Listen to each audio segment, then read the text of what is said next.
Hello, I'm Jason from O.S.B Pump Factory.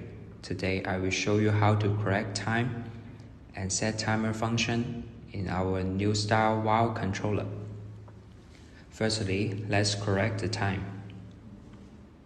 So first, press the timer button at the main screen. And you can see the hour number is blinking. And press the up or down button.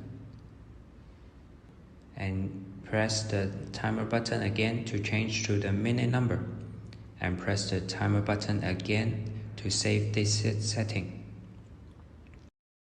And now, long press the timer button to set the timer function. And you can see the on is blinking and also the time. So let's set 9 o'clock to switch on. And you can see, press the timer button to change to the minute numbers. And press the timer button to change to setting the timer off. And now we can change the hour numbers.